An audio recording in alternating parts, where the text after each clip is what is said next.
불러주셔서 우리 미국에 계신 유한 목사님과 또 우리 장로님들, 우리 여러 성도님들께 감사를 드립니다. 오늘 주신 말씀을 근거로 해서요, 모든 것은 사랑으로 시작되었다라는 제목으로 하나님 말씀 좀 나누려고 합니다. 여러분들 요즘에는 어떤 것들에 대해서 의문점이 좀 많으신가요? 우리가 이 세상을 살아가다 보면 때때로 이해되지 않는 일들을 종종 만납니다. 그게 내가 싫든지 좋든지 그것과 상관없이 예고 없이 어떤 일들이 불쑥불쑥 우리들을 찾아오기 때문이죠. 우리가 오래도록 이제 코로나 기간을 거쳤잖아요. 우리 속에서 이런 의문들이 생깁니다. 왜 하나님께서는 이 세상에 이런 중대한 질병들을 던져 놓으셨을까? 이런 고민들이 생기는 거예요. 또 가정 안에도 어쩌면 이런 일들이 있습니다.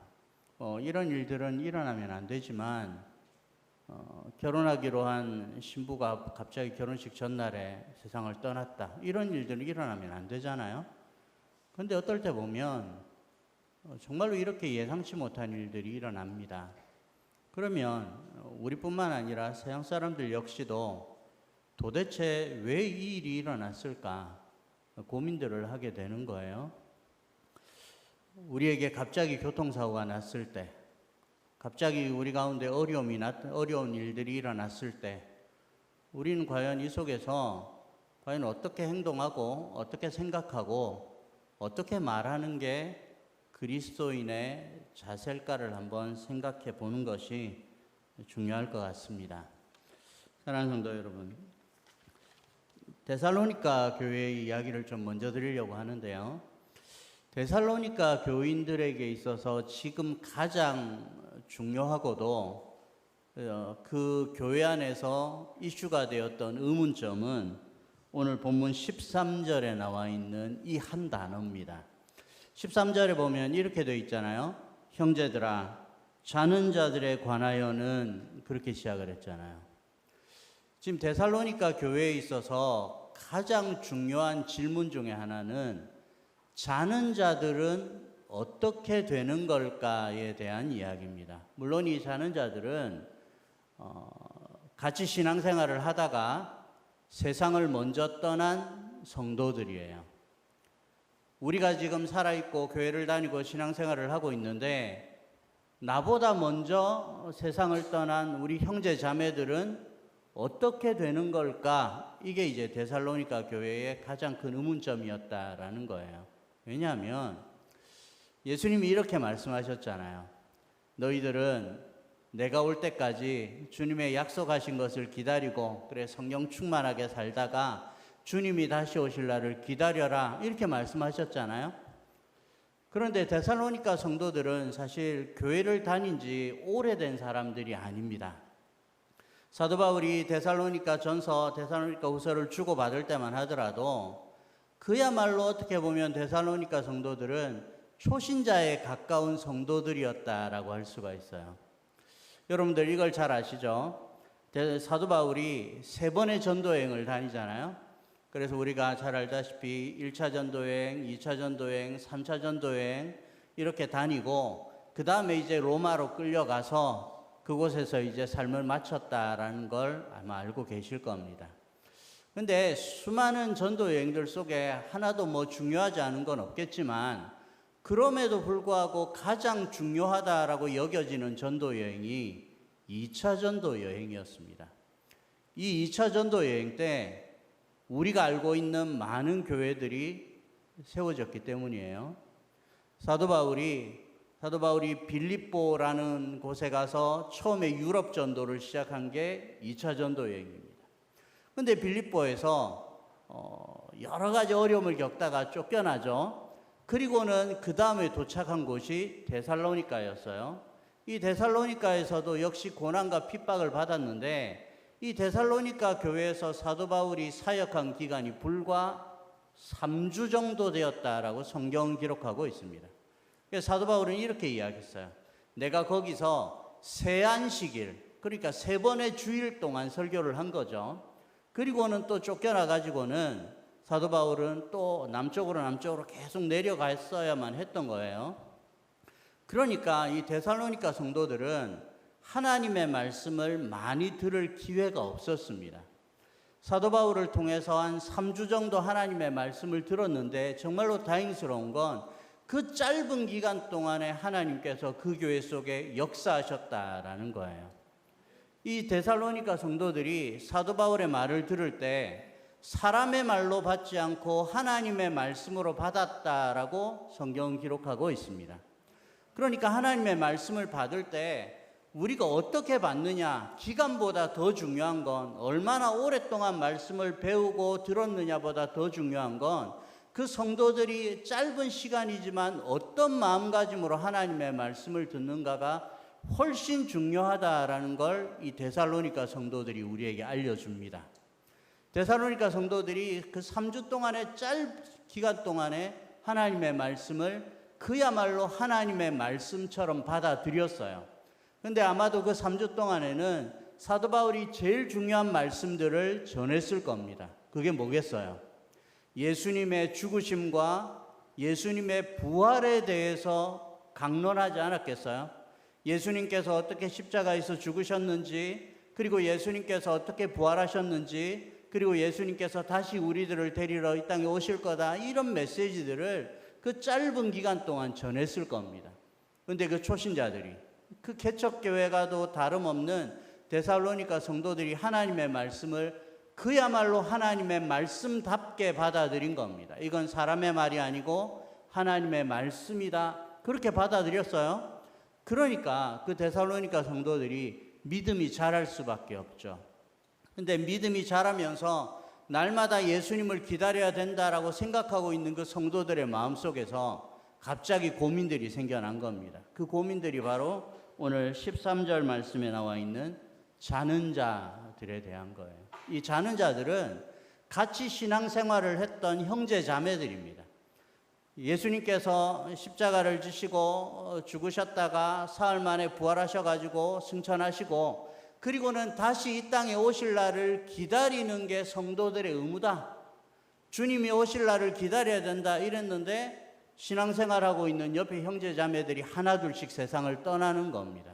그러니까 이 데살로니가 성도들이 의문을 갖기 시작했어요. 어떤 사람들은 그 속에서 그 성도들에 대해서 막 불안함을 느끼기도 하고요. 믿음이 의심이 생기기도 하는 그런 마음들이 생겼을 것 같습니다. 그래서 사도 바울에 대해서 이 문제를 물었어요. 자는 자들은 어떻게 됩니까? 이렇게 물었다는 거예요.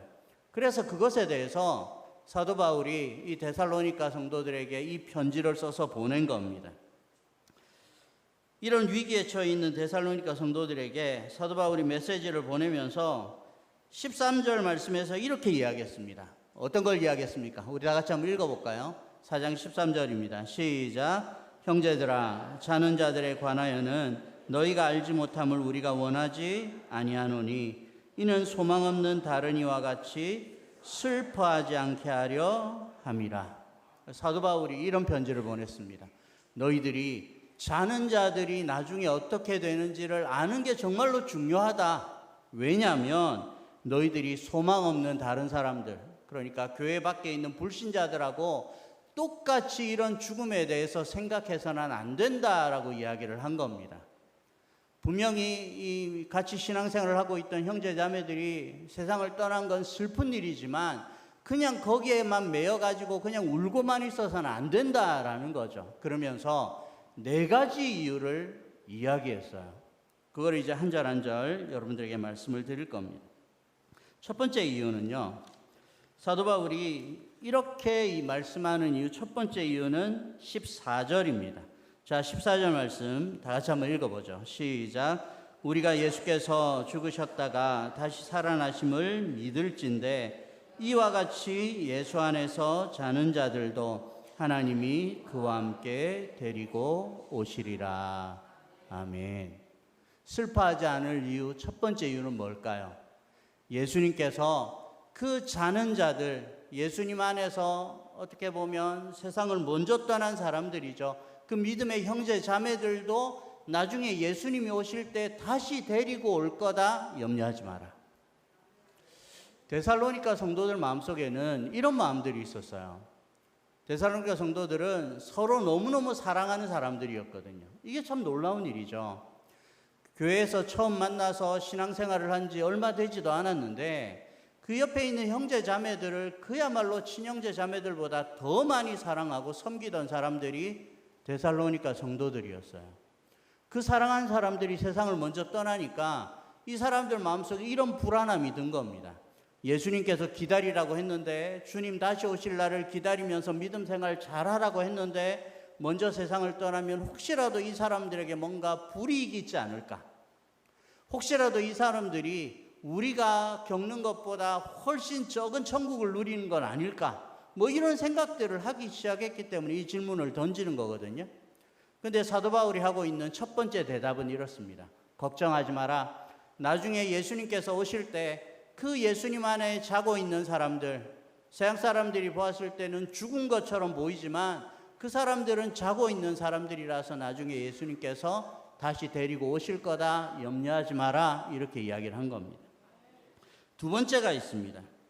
두 번째는 뭡니까? 15절 말씀이 이렇게 이야기를 했어요. 15절 다 같이 한번 읽어보죠. 시작. 우리가 주의 말씀으로 너희에게 이것을 말하노니 주께서 강림하실 때까지 우리 살아남아 있는 자도 자는 자보다 결코 앞서지 못하리라. 아멘. 사도 바울은 오히려 또 이런 이야기를 합니다. 너희들이 먼저 세상을 떠난 형제 자매들이 뭔가 불이익을 입지 않을까 생각하는데 그게 아니다. 왜냐하면 나중에 주님께서 오실 때에 순서가 있다, 이렇게 이야기하는 거예요. 그러면서 우리 살아남아 있는 사람들보다 그 사람들이 1순위가 될 거다, 이야기를 하는 거예요. 사실 이거는 시간적으로 생각하면 좀 혼란스러울 수가 있습니다. 이건 사실 시간적인 순서라기보다는 논리적인 순서거든요. 제가 좀 예를 들어보면 이런 거예요.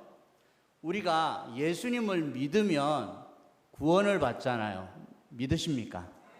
예수님을 믿으면 구원을 받습니다. 그러면 예수님을 내가 믿게 되고 난 다음에 얼마 뒤에 구원을 얻게 되는 걸까요? 믿는 즉시 우리에게 구원이 선물로 주어지지 않겠습니까? 그러니까 우리가 생각해 보면 믿어야 구원받는 게 맞거든요. 그런데 사실은 믿는 것과 구원받는 것은 거의 동시에 일어나는 일입니다. 내가 예수님을 믿겠다, 예수님을 나의 구주시다, 이렇게 믿고 나면 그 즉시 구원을 받는 게 맞아요. 그러나 이게 논리적인 순서라는 건 거꾸로 뒤집어서 말하면 안 된다는 뜻이거든요. 구원을 얻는데 그 다음에 믿을 수는 없지 않습니까? 믿고 나서 구원을 받는 거죠. 이게 거의 동시에 일어나지만 그럼에도 불구하고 순서는 어쨌든 믿음이 먼저 오고 그 다음에 이제 구원이 따라온다라는 뜻입니다. 이 시간적인 차이는 거의 없을 거예요. 아마도 믿는 즉시 구원을 받을 겁니다. 그러나 논리적으로는 시간차가 있어요. 믿어야 구원을 받게 되거든요. 믿지 않으면 구원이 없는 게 당연한 일이잖아요. 나중에 예수님께서 우리를 부활하시고 부활시키시고 우리를 불러가실 때도 똑같은 일이 일어난다라는 겁니다. 사도 바울은 주님 안에서 잠자는 자들이 일어나고 난 다음에 오랜 시간이 지나고 나서 우리도 천국으로 들림을 할 거다, 이렇게 말하는 게 아닙니다. 단지 사도 바울이 말하는 건 분명히 예수님께서 말씀하시는 약속은 그리스도 안에서 잠자는 자들을 부활시키시고 불러일으키는 사건이 먼저 있을 텐데 그것과 아마 동시에 우리들도 하나님 나라로 가는 그런 역사가 분명히 있을 거예요. 그러나 오늘 성경이 말하는 건 이런 거예요. 그 잠자는 자들이 불이익을 받는 게 아니라 오히려 그들이 먼저 일어난다라고 지금 데살로니가 성도들에게 이야기를 하고 있는 겁니다. 사랑하는 성도 여러분, 여러분들 이 두 번째 이유가 이해가 되십니까? 사도 바울은 데살로니가 성도들에게 이렇게 이야기를 하고 있어요.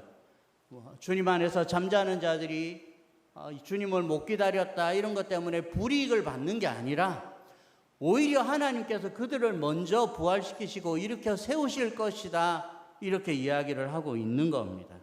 오늘 우리가 14절에 보았듯이요, 우리가 예수님께서 죽으셨다가 다시 살아나심을 믿습니다. 우리도 고백했잖아요.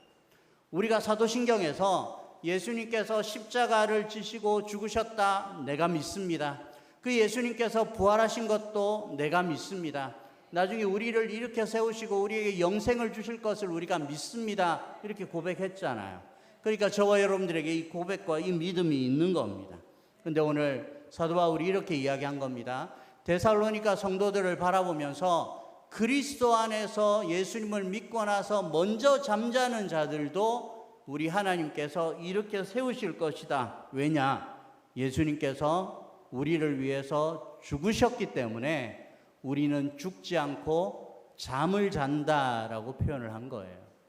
사랑하는 성도 여러분, 오늘 사도 바울은 이 두 가지를 먼저 이야기했습니다.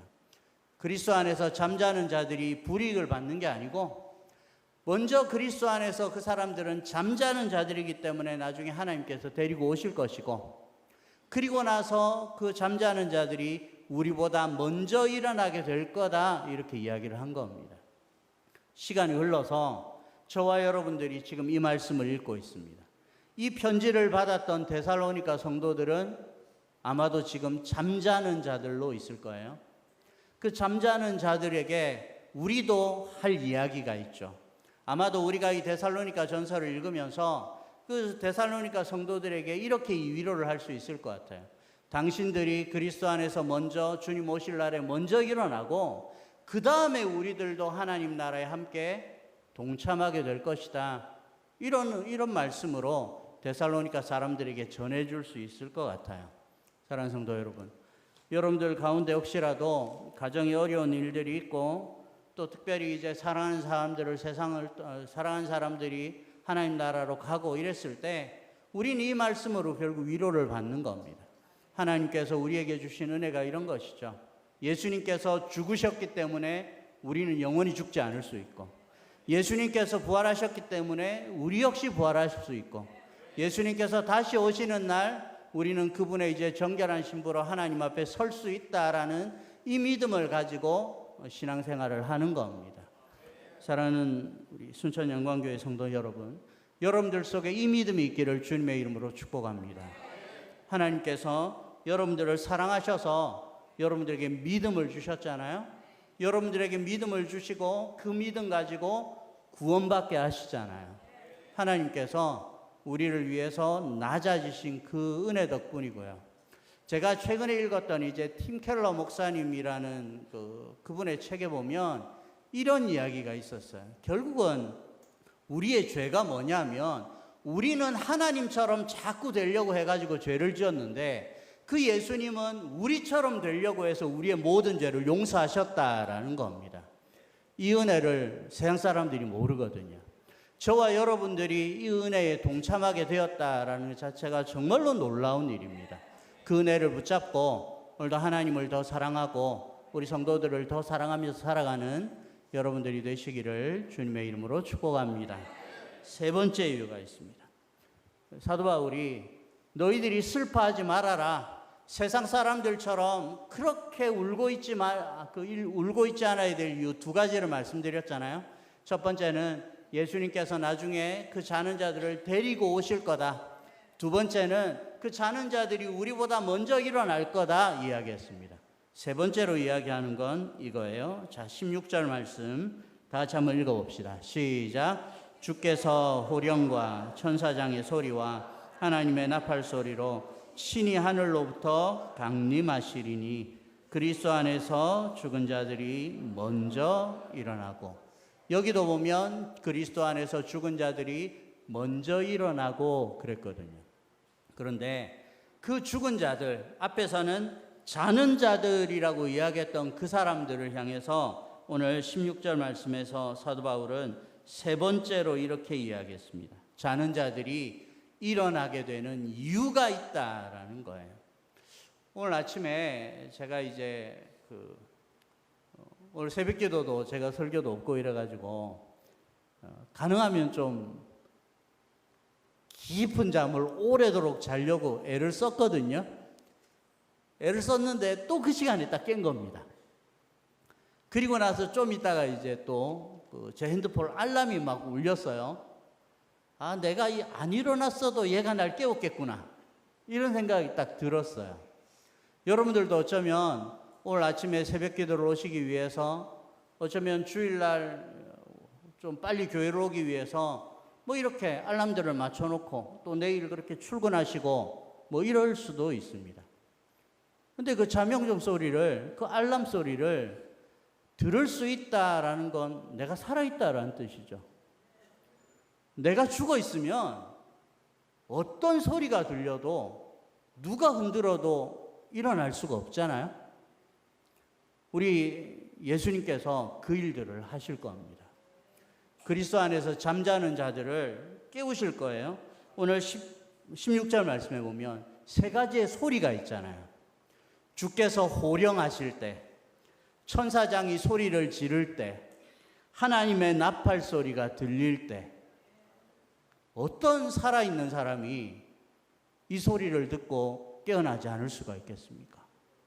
주님께서 우리를 호령하시면서 깨우시는데, 천사장이 우리를 맞이하러 와서 막 소리를 지르고 있는데, 수많은 천군 천사들이 하나님의 나팔 소리를 막 부르고 있는데, 누가 그리스도 안에 있는 그 잠자는 자들이라 할지라도 누가 일어나지 않을 수가 있겠습니까? 사도 바울은 이 이야기를 데살로니가 성도들에게 하는 겁니다. 염려하지 마라. 우리 주님께서 오셔서 확실하게 깨워주신다. 우리 주님께서 다시 오신 날에는 믿음이 있는 모든 사람들은 어떻게 해서라도 다 깨워서 하나님의 나라로 데려가신다. 걱정하지 마라. 그리스도 안에 있는 잠자는 자들이 아무리 깊은 무덤에 있는 것처럼 보여도 하나님께서 특별한 은혜로, 특별한 소리로 하나님께서 깨워주실 것이다. 이렇게 말씀을 하고 있는 겁니다. 우리 예수님께서 죽은 지 나흘이라 된 나사로를 향해서도 소리를 지르셨어요. 나사로야 나와라. 나사로야 나오너라. 그 죽었던 나사로가 그 목소리를 듣고 일어나서 무덤 밖으로 나왔어요. 근데 나중에 우리 주님께서 오시는 날에는 그 소리보다 훨씬 큰 소리가 들릴 겁니다. 나사로야 나오너라, 그 무덤 밖에서 외치셨던 그 예수님의 소리보다 더 큰 소리들이 저와 여러분들을, 우리가 이 땅에서 주님 오실 날을 맞이하지 못한다면 분명히 우리를 확실하게 깨워주실 줄로 저는 믿습니다. 그래서 우리는 염려하지 않아도 되죠. 데살로니가 성도들을 향해서도 사도 바울이 똑같은 이야기를 하고 있습니다. 천사장의 소리가 함께 들려올 것이고요.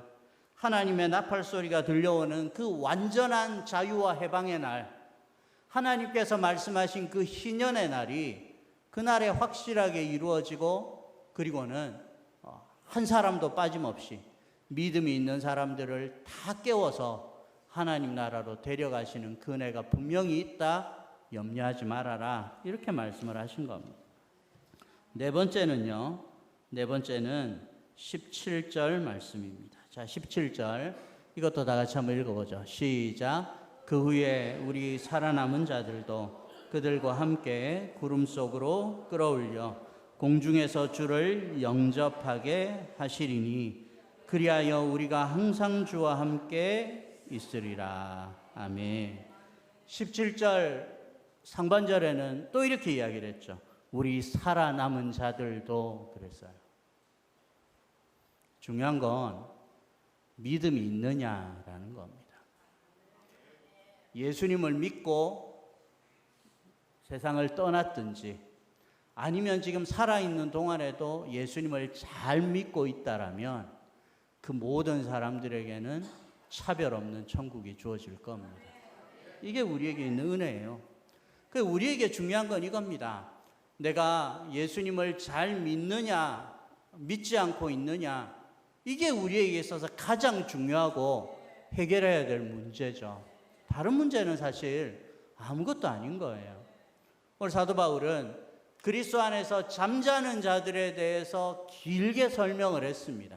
그 사람들을 우리 예수님이 데리고 오실 것이다. 그 사람들이 먼저 일어날 것이다. 그 사람들을 주께서 호령과 천사장의 소리와 나팔 소리를 확실하게 깨워주실 것이다. 염려하지 마라 이랬어요. 살아남아 있는 자들을 향해서도 똑같이 이야기했습니다. 너희들도 염려하지 마라. 우리가 믿음이 있기만 하면 그 살아남은 자들도 하나님께서 공중으로 들어올리실 것이다. 이렇게 이야기를 한 겁니다. 그러면서 이야기를 하시죠. 17절 제일 하반절에 이야기를 하신 거예요. 그리하여 우리가 항상 주와 함께 있으리라. 그리스도 안에 잠자는 자들도 항상 주와 함께 있게 될 것이고, 지금 살아서 하나님을 믿고 있는 너희들도 항상 주와 함께 있게 될 것이다. 염려하지 마라. 사랑하는 성도 여러분, 데살로니가 성도들이 먼저 그리스도 안에서 잠자는 자들을 향하여서 많은 염려들을 가졌습니다. 데살로니가 성도들에게 이것만큼 중요한 이야기가 없었어요. 도대체 부활은 어떤 걸까? 그리스도 안에서 잠자는 자들은 어떤 부활을 겪게 되는 걸까? 혹시라도 그 사람들에게 이런 어려움들은 없을까? 불이익은 없을까? 이런 수많은 고민들을 하는 그런 질문들을 던진 거예요. 그런데 사도 바울이 4가지를 설명을 한 겁니다. 그래서 18절에서 사도 바울이 이렇게 마무리를 짓죠. 그러므로 이 여러 말로, 이러한 말로 서로 위로하라 그랬어요. 이러한 말이 뭘까요? 이러한 말이 이 4가지입니다. 주님께서 다시 데리고 오실 것이기 때문에, 그리스도 안에 잠자는 자들이 먼저 일어날 것이기 때문에, 주께서 호령과 천사장의 소리로 깨워주실 것이기 때문에, 그리하여서 우리가 천국에서 영원토록 주님과 함께 있을 것이기 때문에 너희는 살아있는 사람들은 서로 위로해라. 저는 교회가 이걸 제일 잘해야 된다라고 저는 믿습니다. 사실 저와 여러분들이 연약한 마음들을 가지고 있기 때문에 연약한 마음과 육체들 속에서요, 제일 고민스러운 건 뭐냐면 내가 주님과 항상 같이 있어야 되는데 그렇지 못할 때가 너무 많다라는 거예요. 하나님은 약속을 하셨거든요. 하나님은 임마누엘 하나님이시고 항상 우리와 함께 하시겠다라고 약속을 했어요. 그런데 문제는 우리들이죠. 우리가 주님과 항상 있는 게 너무너무 힘든 거예요. 우리가 죄를 짓고, 우리가 이기심에 빠지고, 우리들이 교만해지고, 우리들이 정말로 이모저모로 여러 가지 연약하다는 핑계를 대면서 하나님 말씀대로 잘 안 사는 겁니다. 문제가 우리들에게 있어요. 근데 살펴보니까 그게 나만의 문제가 아니라 이 옆에 있는 형제자매들이 똑같이 겪고 있는 거거든요. 나도 연약하고 옆에 있는 형제들도 연약해요. 심지어는 세상을 먼저 떠난 그 자는 자들도 어떻게 보면 연약함을 막 도처에 가지고 있는 사람들이잖아요. 그러니까 이런 믿음, 연약한 믿음을 가지고 연약한 성정을 가지고 있는 저와 여러분들이 이 세상을 살아갈 때 가장 고민스러운 게 뭐겠어요? 내가 정말로 주님과 함께 있기를 원하지만 내 마음이 약하고 육신이 약하고 여러 가지 형편들이 내가 그게 잘 안 되더라라는 거예요. 이럴 때 가장 힘이 되는 게 뭐겠습니까? 옆에 있는 형제 자매들이 서로를 위로하는 겁니다. 서로를 돌보는 거예요. 그래서 교회가 필요해요. 그렇지 않으면 혼자 신앙생활 하면 되죠. 혼자 골방에서 예수님 믿으면 되고 혼자 예배드리고 이렇게 해도 예수님 믿을 수는 있거든요. 근데 그런 믿음이 오래 못 갑니다. 왜냐하면 우리 자체가 연약하고 죄성에 가득 차 있기 때문이에요. 그래서 교회가 필요합니다. 그래서 누가 엎드러지면 옆에서 일으켜 세워줘야 되고요. 누가 넘어질 것 같으면 위로해줘야 되고요. 힘이 없어 보이면 누가 와서 밥을 사줘야 되고 같이 기도해줘야 되고 이런 게 필요하지 않겠어요?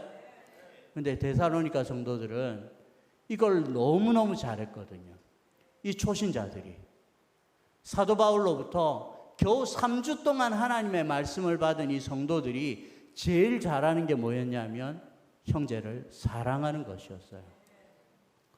다시 앞으로 돌아가 볼까요? 사도 바울은 마지막 절에서 이런 여러 말들이 있으니까 이러한 말들로 서로 위로해라 그랬습니다. 살아있는 사람들 서로 위로하면서 천국 갈 때까지 믿음 잘 지켜라 라는 뜻이죠. 근데 제일 앞으로 다시 가볼까요? 13절로 다시 가보면 사도 바울이 이런 질문을 받았잖아요. 너희들 자는 자들에 관하여는 너희가 알지 못하는 걸 내가 원하지 않는다 그랬잖아요. 자, 그럼 제가 질문 하나 던져볼게요. 왜 데살로니가 성도들은 이렇게 자는 자들에 대해서 관심이 많았을까요? 신앙생활을 하는데 사실은 우리가 제일 관심을 가지고 있는 건 나일 수 있잖아요. 내가 어떻게 하면 하나님의 복을 받습니까? 어떻게 하면 우리 가족들이 더 잘 살 수 있습니까? 어떻게 하면 내 기도 제목을 응답받을 수 있습니까? 이게 우리의 고민들이잖아요, 지금. 대부분의 사람들이 내 기도 제목 붙잡고 이렇게 끙끙거리고 있잖아요. 근데 데살로니가 성도들이 달랐던 건 하나는 뭐냐면, 자는 자들, 이 자는 자들은 내가 아니잖아요. 먼저 세상을 떠난 형제 자매들이죠. 내 옆에 있었는데 신앙생활을 하다가 어느 순간에 질병에 걸렸거나 여러 가지 사고를 만났거나 이래가지고, 아니면 연세가 많으셨거나 이래가지고 예수님을 기다리지 못한 것 같고 세상을 떠난 형제 자매들이 있었단 말이에요. 그 형제 자매들을 왜 생각하면서 이걸 교회의 가장 큰 이슈로 잡고 있었을까라는 겁니다. 딱 한 가지 이유가 있어요. 데살로니가 사람들이 형제 자매들을 너무너무 사랑했기 때문이에요. 그러니까 제 설교 제목처럼요, 이 모든 질문들이 시작한 건 사랑 때문입니다. 형제 자매들을 사랑했기 때문에 이 질문을 던지게 된 거예요. 근데 이 질문이 교회를 바꾸거든요. 사랑에서 시작한 이 질문이 교회의 체질을 바꾸고 데살로니가 성도들의 믿음을 더 키워놓고 주님을 더 기다릴 수 있도록 만들었거든요. 서로 사랑하는 사람들이었는데 이제 이런 하나님의 말씀을 붙잡고 더 위로하면서 살아갈 수 있게 된 건 그들이 사랑으로 이 모든 것들을 질문했기 때문입니다. 사랑하는 성도 여러분, 이게 너무너무 중요하거든요, 사실.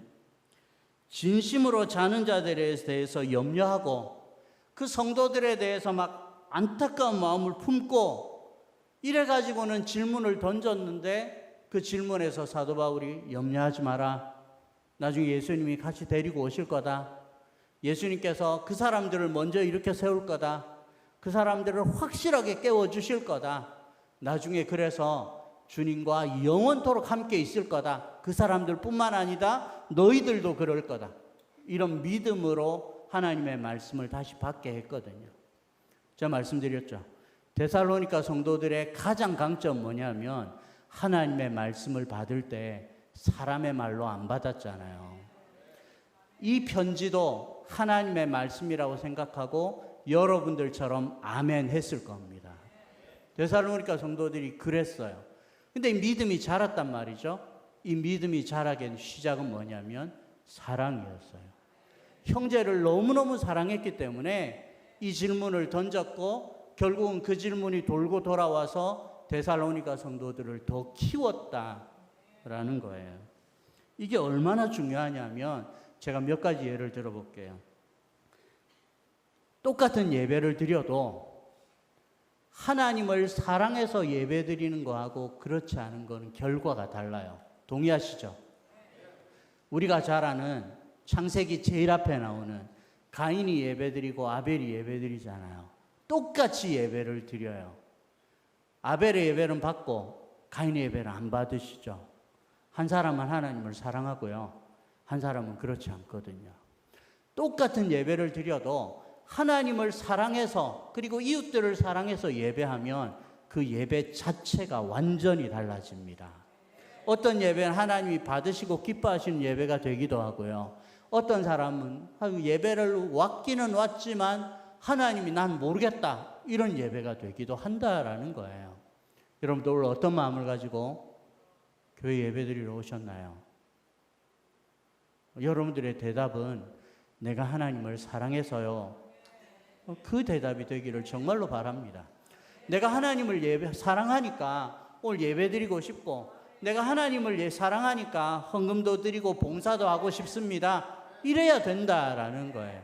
그래서 사랑이 없으면 그거 진짜 예배가 아니에요.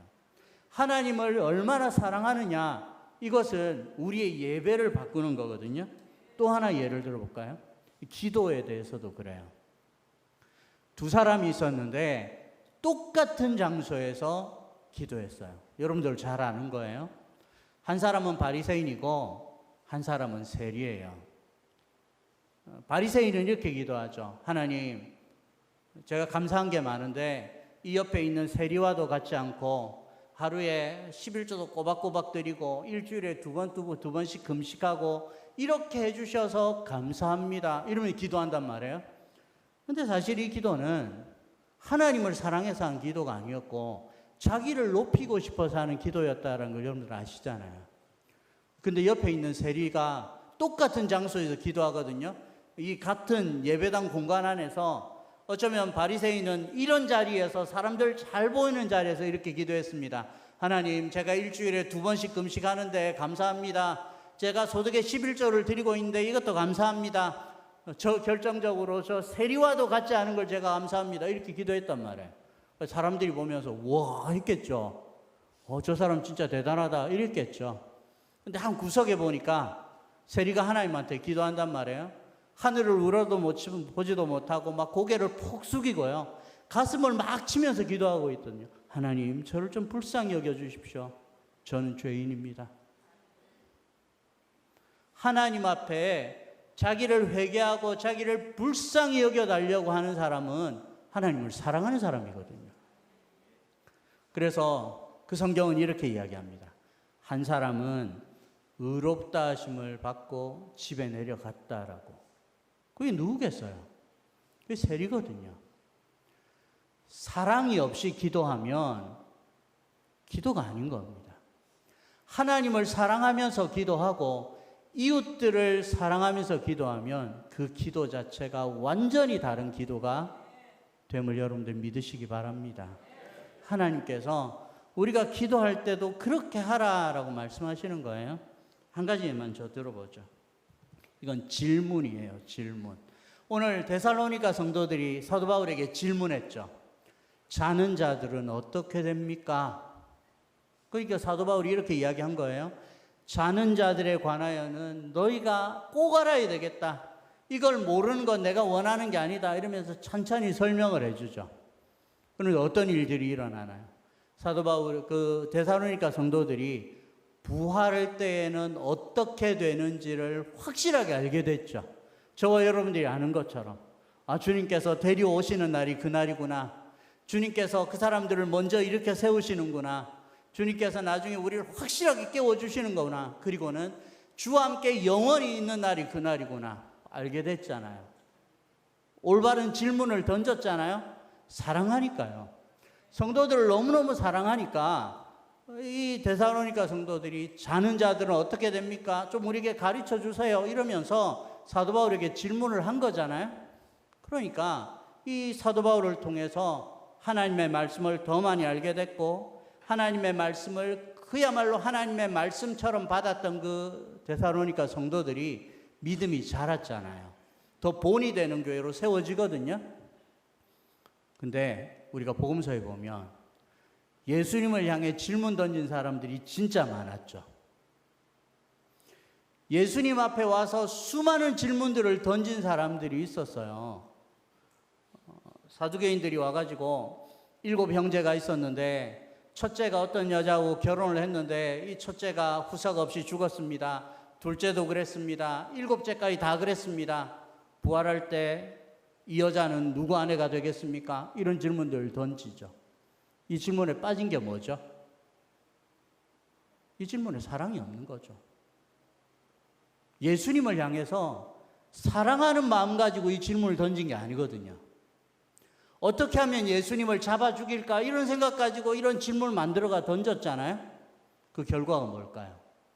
예수님을 직접 만났어요. 예수님을 직접 만나서 예수님 앞에 질문을 던졌어요. 근데 그 가운데 사랑이 없어요. 그러니까요. 그 사두개인들은 아무것도 얻어가지를 못해요. 사랑하는 성도 여러분, 모든 일이 그렇습니다. 여러분들이 말을 하잖아요.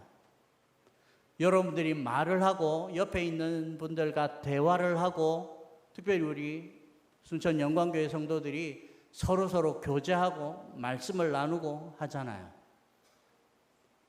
거기에 사랑이 충만하게 들어가 있으면 교회가 훨씬 아름답게 바뀔 겁니다. 여러분들이 서로 사랑하면서 이런저런 이야기들을 하면 다 위로를 받을 거예요. 근데 사랑이 없이 말하면 다 상처를 받을 거예요. 사랑 없이 말하면 분명히 싸움들이 일어날 거예요. 여러분들이 하나님을 사랑하면서 뭔가 행동을 하죠. 그럼 교회가 바뀔 겁니다. 여러분들의 가정도 바뀔 거예요. 여러분들의 생각도 그래요. 오늘 설교 제목처럼 모든 것을 사랑으로 시작하시기를 바랍니다. 여러분들이 말하고 행동하고 생각하는 모든 것들을 하나님을 사랑하고 내가 옆에 있는 형제 자매들을 사랑해서 이 말을 하고 이런 행동들을 하고 이런 생각들을 하면 모든 사람들이 이 교회를 더 오고 싶어 할 겁니다. 제가 사실 지금 개척교회 목사거든요. 유한 목사님이 저한테 전화를 주셨을 때 제가 진짜 신기했어요. 한 달 전에 전화를 주셨는데 갑자기 저한테 전화를 주셔가지고 목사님 우리 교회 설교 좀 하러 오세요 이러는 거예요. 왜 나를 부르지? 그랬어요. 저는 지금 우리 주보에 나와 있지만 다 전 붙어 있잖아요. 지금 이제 진짜 조그만 우리 가정에서 교회 다니면서 개척교회를 하고 있거든요. 왜 날 부르지? 왜 큰 교회 목사님들, 좋은 목사님들 많을 건데 왜 나를 부르는 걸까? 고민을 했어요. 근데 어쨌든 목사님께서 또 불러주시니까 감사합니다 이러면서 온 거예요. 그러면서 한 가지 생각밖에 없었어요. 내가 여기 와서 설교를 잘해야 되겠다 이런 생각은 없었어요. 그런데 오늘 딱 한 가지, 내가 성도들을 사랑하면서 이 설교는 해야 되겠다. 저는 우리 성도님들이 다 이런 마음을 품으시기를 정말로 바랍니다.